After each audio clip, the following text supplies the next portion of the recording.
Stagionali di questo periodo estivo, in particolare di Bagnini. Uno negli scorsi giorni ha denunciato alla Filcams CGIL di Taranto di percepire 40 euro per più di 12 ore di lavoro al giorno. Ne parliamo con Daniele Simon, proprio della Filcams CGIL di Taranto. Buongiorno, ben trovato.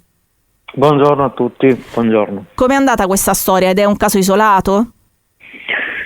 Ahimè non è un caso isolato, di queste storie ne veniamo a contatto ogni giorno e diventa sempre più frequente ascoltarle e non avere neanche la forza di fare molto, perché questi molte volte sono lavoratori che hanno necessità di lavorare e quindi devono sottomettersi a determinate regole proprio per necessità.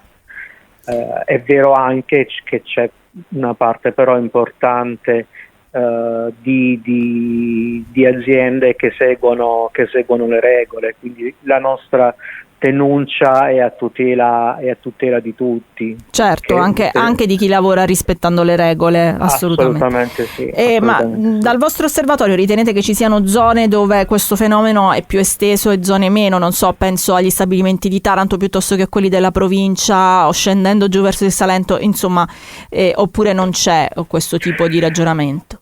No, è abbastanza diffuso, non c'è una zona che ha un riscontro maggiore rispetto ad altri.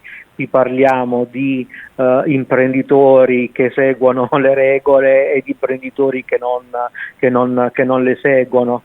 Il problema è che poi è sempre il lavoratore a doverci rimettere e a dover seguire. Ecco, a questo proposito, una volta fatta la denuncia, che tipo di tutele ha il lavoratore? Le tutele sono solamente vertenziali, nel senso che si cerca ovviamente di rispettare, di far rispettare il contratto e quindi chiedere le differenze retributive e contributive. Questo è la denuncia e questo è quello che conseguenzialmente noi facciamo rispetto ad una richiesta da parte del lavoratore. Oggi a Taranto c'è il camper dei diritti proprio su questo tema e staziona all'esterno di Lido Gandoli, simbolicamente ovviamente come uno dei luoghi insomma più frequentati durante l'estate. Cosa direte all'interno di questo camper? Cioè, chi si avvicina farete immagino opera di sensibilizzazione, che tipo di informazioni riceverà? Allora sì, la scelta di Lido Gandoli è proprio per evidenziare che ci sono situazioni, imprenditori seri che rispettano le regole. Sì. E quindi è motivato lo stazionamento lì all'esterno su quel luogo, assolutamente sì. La sensibilizzazione l'ho fatta sia ai lavoratori stessi, no? Far conoscere in maniera più dettagliata il contratto e i propri diritti, ma anche a chi usufruisce del servizio e quindi ai cittadini che devono anche conoscere e sapere che ci sono delle realtà e che ci sono delle situazioni di difficoltà. Quanto dovrebbe essere, secondo il contratto collettivo nazionale, lo stipendio di un bagnino e quant'è invece spesso solitamente?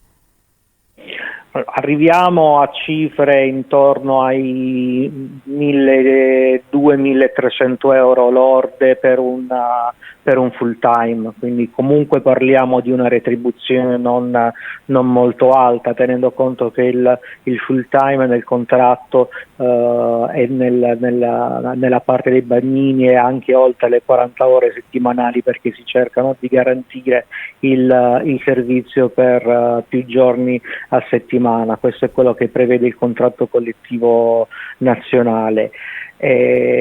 Quello che c'è nella realtà parliamo almeno di un paio di 100 euro in meno. Il problema però non è solamente economico, ma il problema anche rispetto alla mansione che questo lavoratore svolge, perché il bagnino con l'attestato deve svolgere determinate mansioni, invece troppo spesso fa anche altro. Capita che a fine turno, dopo aver smontato, ripulito e sistemato, viene utilizzato magari nel bar o a fare le pulizie, quindi è un sistema, quindi si parla di contratto, si parla dal punto di vista economico, ma si parla anche rispetto alle regole e alle mansioni che questi lavoratori devono svolgere. È un po' più complesso, non è lasciato solamente alla parte economica, insomma. Chiarissimo, grazie a Daniele Simon per essere stato con noi questa mattina. Buon lavoro. Grazie a voi.